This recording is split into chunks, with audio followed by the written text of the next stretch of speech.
Pendidikan dan stratifikasi sosial. Penggolongan sosial.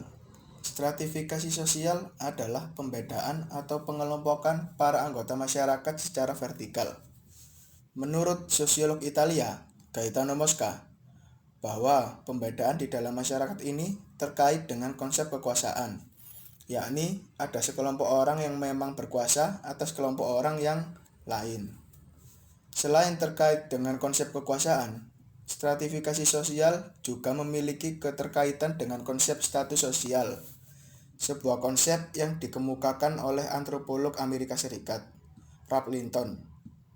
Dengan adanya status sosial, baik itu status utama, status yang diraih, dan status yang diperoleh, adanya perbedaan-perbedaan status sosial itu juga turut mempengaruhi pembentukan stratifikasi sosial. Tingkat pendidikan dan tingkat golongan sosial. Dalam berbagai studi, tingkat pendidikan tertinggi yang diperoleh seseorang digunakan sebagai indeks kedudukan sosialnya. Menurut penelitian, memang terdapat korelasi yang tinggi antara kedudukan sosial seorang dengan tingkat pendidikan yang telah ditempuhnya. Walaupun tingkat sosial seseorang tidak dapat diramalkan sepenuhnya berdasarkan pendidikan. Namun, pendidikan tinggi bertalian erat dengan kedudukan sosial yang tinggi. Ini tidak berarti bahwa pendidikan tinggi dengan sendirinya menjalin kedudukan sosial yang tinggi.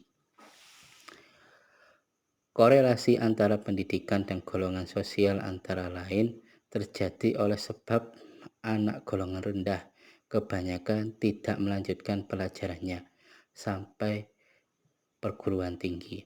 Orang yang termasuk golongan sosial atas beraspirasi agar anaknya menyelesaikan pendidikan tinggi. Jabatan orang tua, jumlah dan sumber pendapatan daerah, tempat tinggal, tanggapan masing-masing tentang golongan sosialnya, dan lambang-lambang lain yang berkaitan dengan status sosial ada kaitannya dengan tingkat pendidikan anak. Orang tua berkedudukan tinggi yang telah bergerak akademis, yang mempunyai pendapatan besar, tinggal di rumah gedung besar di daerah elit, merasa dirinya termasuk golongan sosial atas, mempunyai mobil Mercedes serta TV universitas, dan memperoleh gelar akademis. Sebaliknya, anak yang orang tuanya buta huruf mencari nafkahnya dengan mengumpulkan punting rokok, tinggal di gubuk kecil di tepi rel kereta api dan harus jalan kaki, tak dapat diharapkan akan berusaha agar anaknya menikmati pendidikan tinggi. Pada tingkat SD, belum tampak pengaruh perbedaan golongan sosial. Apalagi kalau kewajiban belajar mengharuskan semua anak memasukinya. Akan tetapi, pada tingkat sosial menengah, apalagi pada tingkat pendidikan tinggi, lebih jelas tampak pengaruh perbedaan golongan sosial itu. Perbedaan presentasi anak-anak golongan yang berada atau berpangkat makin meningkat dengan pertambahan tingginya taraf pendidikan dan usia belajar. Perbedaan sumber juga mempengaruhi harapan orang tua tentang pendidikan anaknya. Sudah selayaknya orang tua yang berada mengharapkan agar anaknya kelak memasuki perguruan tinggi. Sebaliknya, orang tua yang tidak mampu tidak akan mengharapkan pendidikan yang demikian tinggi.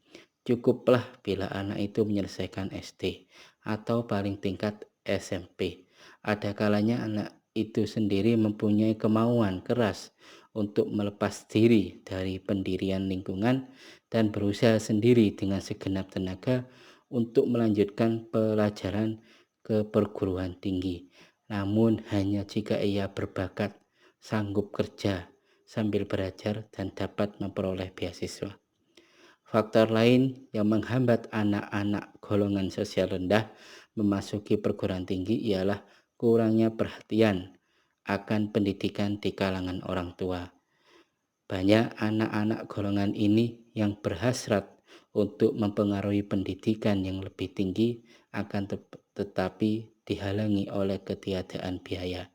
Banyak pula anak-anak yang putus sekolah karena alasan finansial. Pendidikan memerlukan uang, tidak hanya untuk sekolah, akan tetapi juga untuk pakaian, buku, transport, kegiatan ekstrakurikuler, dan lain-lain.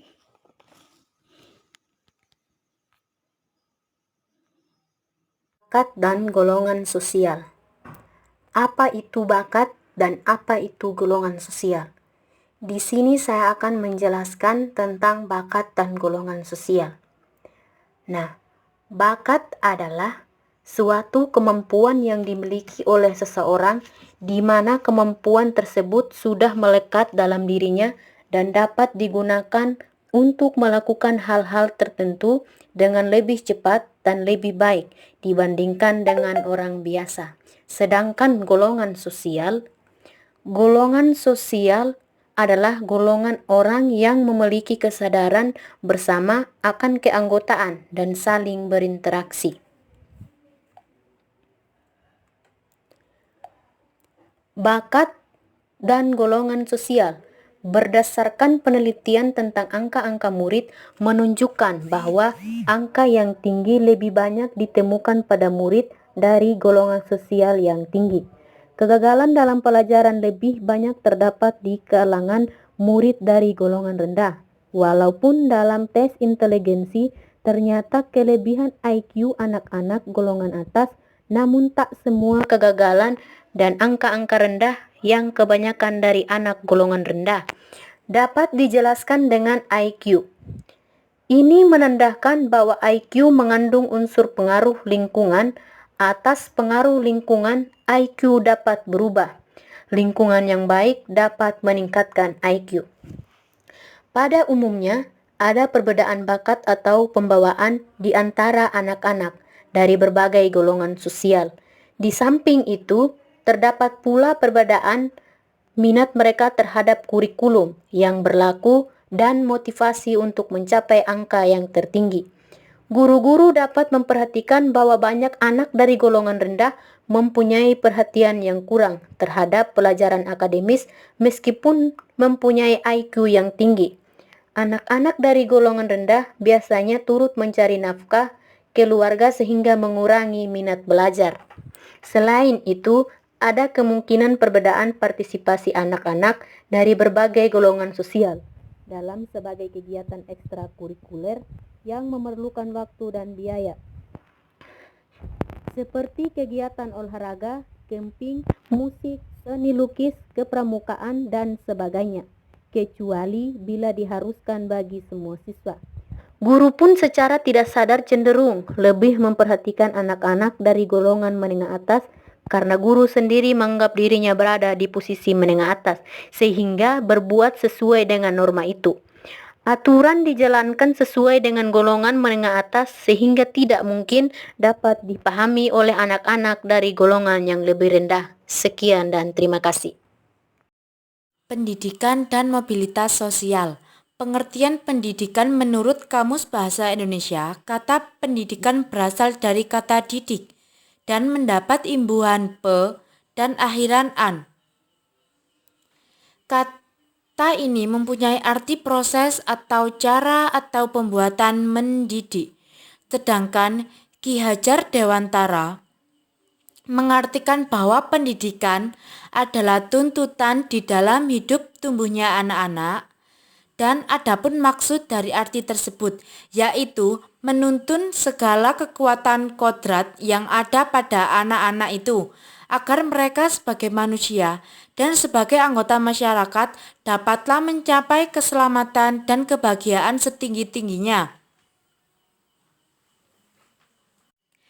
Dari kesimpulan tersebut, pendidikan dapat disimpulkan menjadi arti bimbingan atau pertolongan yang diberikan oleh orang dewasa kepada perkembangan anak untuk mencapai kedewasaannya, dengan tujuan agar anak cukup tahu melaksanakan tugas hidupnya sendiri tidak dengan bantuan orang lain.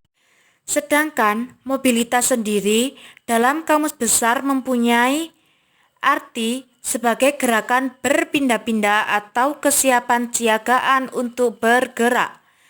Sedangkan secara etimologis, mobilitas berasal dari bahasa Latin, yaitu mobilis, yang berarti mudah dipindah atau banyak bergerak dari satu tempat ke tempat yang lain.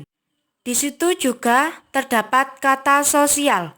Pada istilah mobilitas sosial adalah untuk menekankan bahwa istilah tersebut mengandung makna yang melibatkan seseorang atau sekelompok warga dalam kelompok sosial. Mobilitas yang dilakukan oleh seseorang akan menempatkan seseorang tersebut pada suatu kelas sosial.